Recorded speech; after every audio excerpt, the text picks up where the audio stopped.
Subscribe and press the bell icon to never miss an update from Firstpost.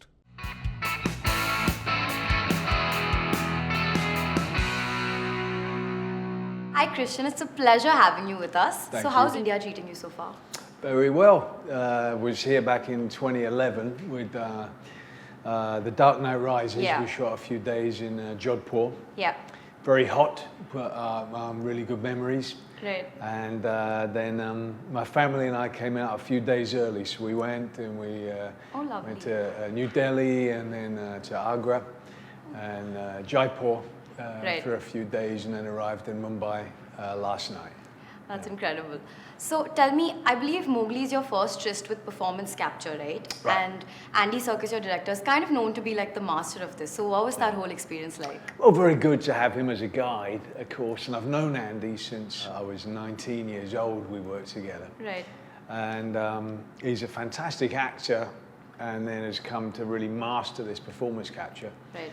And what I found was that actually, you know, beyond the superficial distractions, which you have to overcome anyway with any live action film, of the crew and the lighting and all sorts of, you know, mesmerizing things, like you want to keep looking at the camera, or you want to stare at the lights, or there's a crew member who's moving around over there, and you just got to go, no, just make everything else disappear and look at the actor. And the great thing with this is, unlike just with doing an animated voice, which is a lot of fun too. I've done that with Howl's Moving Castle and Pocahontas, but you get to interact much more with the other actors, and it really becomes about truthfulness. Right. And then they do the incredible digital process of making me into a panther. So tell me, what drew you to this retelling of Rudyard Kipling's books and his stories? Kipling, you know, he can be divisive, but his stories are mesmerizing. That's why they've been retold so many times. I loved as a kid the animated film. Yeah. The more sort of warm and fuzzy musical, The light-hearted fairy peppy tale one. idea of what it is to be a boy running wild in the jungle. You know, bare necessities and all those songs.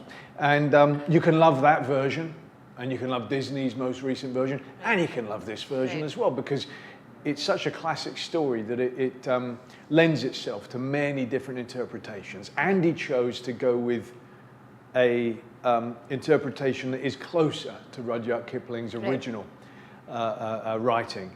And this is one which really delves into the fantasy of running wild with the wolves, quite literally, of howling at the moon, of that wild side that we all have, that children especially, you know, tap into, but that we can all understand the desire to do that, and then the nature of survival and the nature of belonging, wanting to belong, and how do we manage that? Right.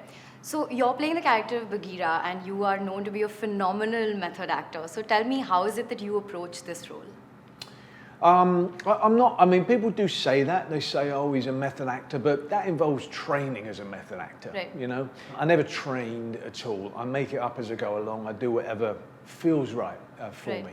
So under the guidance of Andy, first off, trying to work out what's important, what isn't in terms of performance capture. But then just, you know, he asked me to study the movements of panthers, obviously reading the book, understanding the interpretation, the point of view that he's coming from, understanding that Bagheera in this one is sort of something of a spiritual guide, I would call him. He's a big brother. He calls Mowgli a little brother. He's someone who comes from a similarly confused identity.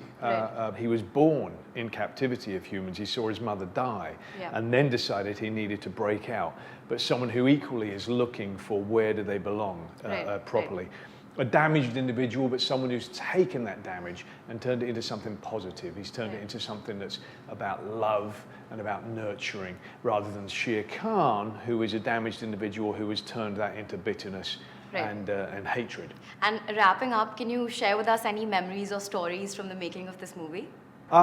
Losing lots of money to Rohan. He is a good little gambler. He's a very smart little fella. And in between times, you know, it was my fault. I would start placing bets with him about things he could do, you know, card stuff and all that, thinking that I was going to win. And he would outfox me, so I always ended up having to pay him some cash. So I probably lost any salary that I would have made on this film to him, you know.